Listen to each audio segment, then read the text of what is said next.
আসসালামু আলাইকুম প্রিয় বাংলাদেশ ফুটবল ফ্যান্স।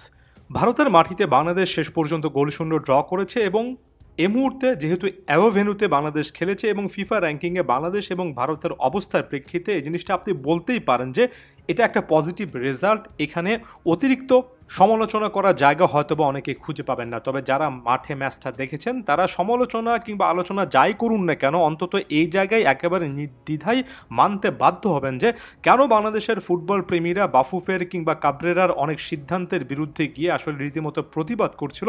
কারণ ফাইনাল থার্ডে বাংলাদেশের আসলে কোয়ালিটি প্লেয়ার নেই, না হলে এ ম্যাচে অন্তত একটা গোল বাংলাদেশের একেবারে নির্দ্বিধায় করা উচিত ছিল। এবং এই জায়গা থেকে আসলে ফাহমিদুলকে কেন্দ্র করে হতাশা কাজ করে। এই জায়গা থেকে ফ্যানরা যা রীতিমতো ক্ষুব্ধ হয়ে বলেছেন এবং নানা সমর্থক গোষ্ঠীরা রীতিমতো যে ফেসবুকে অনলাইনে অফলাইনে আন্দোলন করছিলেন সেটা কেন জাস্টিফাইড একেবারে পুঙ্খানুপুঙ্খভাবে বোঝা যায়। আমি কয়েকটা মোমেন্টের কথা বলি।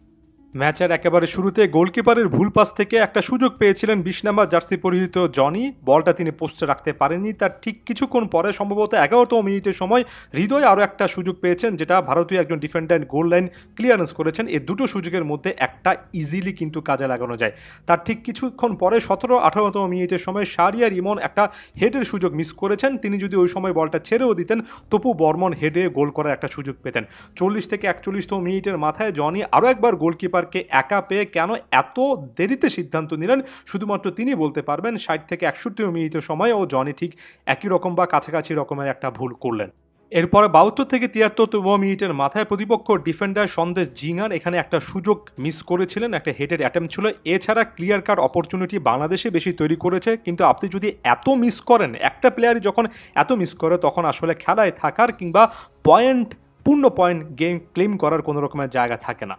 সে জায়গা থেকে ইন্ডিয়া ক্লিয়ার কাট চান্সেস একটু কমই পেয়েছে। 72-73 মিনিটের সময় সন্দেশ জিগান একটা হেডের সুযোগ পেয়েছেন, সেখান থেকে তিনি গোল করতে পারেননি। এটা বাদ দিলে আসলে বাংলাদেশের চান্সের সংখ্যা বেশি ছিল এবং এই জায়গা থেকে বাংলাদেশ চান্সগুলো কাজে লাগাতে পারেনি। এবং আপনি যখন এমন একটা ম্যাচে এই টাইপের চান্সগুলো কাজে লাগাতে পারবেন না, কখনোই রেজাল্ট আপনার পক্ষে আসবে না। তাই তুলনামূলক বেশি সুযোগ তৈরি করেও শেষ পর্যন্ত হতাশায় যেতে হলো। আমি হামজা চৌধুরীর পারফরমেন্সে চলে আসি। আমার কাছে মনে হয় অভিষেকে হামজা চৌধুরী রীতিমতো মাঠটা মাতিয়েছেন এবং নিজের মতো করে ম্যাচটা রাঙিয়েছেন, যদিও অনেকে এখানে মতনৈক্য রাখতেই পারেন। দেখুন, বাংলাদেশের ফুটবল নিয়ে কথা বলতে রীতিমতো মাঝে মধ্যে ভয় পাই। অনেক তথাকথিত ফুটবল বিশেষজ্ঞ এসে কোনো রকমের কথাবার্তার আগামাথা না বোঝে নানা রকমের কথা বলেন। হামজা চৌধুরী ম্যাচটা স্টার্টিং ফরমেশনে যে সাইড থেকে শুরু করেন না কেন, হামজা যে পজিশনের প্লেয়ার, ক্লিয়ার কাটভাবে আমার কাছে মনে হচ্ছিল যে তিনি সেন্ট্রাল ডিফেন্সিভ মিডফিল্ডে অনেকটুকু নিচে নেমে এসে খেলবেন এবং দুজন সেন্টার ব্যাকের মাঝখানে জায়গাটা অকুপাই করবেন। এবং প্রায় পুরো ম্যাচ জুড়ে কাবরেরা তাকে সেই পজিশনে রেখেছেন। অনেকেই তাকে হাই অন দ্য পিচ দেখছিলেন, অনেকটুকু লেফট সাইড রাইট সাইডে দেখছিলেন, বক্স টু বক্স মিডফিল্ডার হিসেবে দেখছিলেন। আমি একেবারে দেখছিলাম না, কারণ হামজার কোর যে একটা অ্যাবিলিটি সেটা আসলে ডিফেন্সিভ অনেক অ্যাকশন সেকেন্ড বলগুলো রিগেইন করা এবং একই সাথে নিচ থেকে বল বাড়ানো, যেটা হামজা অসাধারণভাবে করেছেন এবং অনেকটাই সুনীল ছেত্রীকে বাক্স বন্দি করে রেখেছেন। যখনই হামজা নিজের ডিবক্সের আশেপাশে থেকেছেন তখনই প্রতিপক্ষের একের পর এক আক্রমণ নস্যাৎ করেছেন।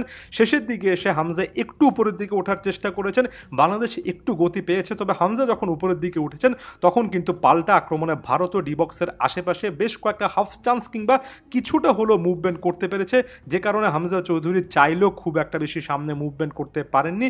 তিনি যদি আরেকটু হাই অন দ্য পিচ থাকতে পারতেন তাহলে হয়তো বা তার ডিস্ট্রিবিউশনের মাধ্যমে বাংলাদেশ এখানে আরও সুযোগ তৈরি করতে পারত কিংবা হামজাও সেখানে গোল স্কোরিং কোনো অপরচুনিটি পেতেন। ইনজুরি সংক্রান্ত ইস্যুর কারণে তপু বর্মনকে রিপ্লেস করতে হয়েছে, তবে ডিফেন্সিভলি বাংলাদেশ একটা ভালো ম্যাচে কাটিয়েছে। তারিক কাজীও তার জায়গা থেকে মুনশিয়ানা দেখিয়েছেন। মিডফিল্ড টু ফাইনাল থার্ডে সেটার খুব একটা বেশি কম্বিনেশন কিন্তু পেলাম না। কি ইমনের কথা বলেন কিংবা রাকিব, জনি তো নিজে একাধিক সুযোগ মিস করেছেন, হৃদয় সুযোগ মিস করেছেন। বদলি হিসেবে যাদেরকে নামানো হয়েছে তারাও খুব একটা বেশি ইম্প্যাক্ট অন্তত ফাইনাল থার্ডে রাখতে পারেননি। আলামিনকে কেন্দ্র করে একটা আলোচনা ছিল, বিপিএল বা বাংলাদেশ প্রিমিয়ার লিগ ফুটবলে 10টা ম্যাচে 7টা গোল করে এসেছেন, তাকে তো শেষ পর্যন্ত কোচ ব্যবহারই করেননি। সব মিলিয়ে হতাশাটা থাকবে আপনার একটা ভালো ডিফেন্সিভ পারফরমেন্সের পাশাপাশি ফাইনাল থার্ডে যখন এত গোলের মিসের মহড়া থাকে এবং আপনি যখন জানেন, আপনার ফ্যানেরা যখন জানেন এটাই একটা সমস্যা। ফাইনাল থার্ডে অনেকটা কোটা সিস্টেমে অনেক প্লেয়াররা খেলছেন, তখন ফ্যানেরা এমন রেজাল্টের পরেও ক্ষুব্ধ থাকবেন, ব্যথিত থাকবেন, এটা একটা স্বাভাবিক ব্যাপার। এবং দিন শেষে এটাই বাংলাদেশের ফুটবলের শস্যের মধ্যে সবচেয়ে বড় ভূতের নাম। ধন্যবাদ সবাইকে।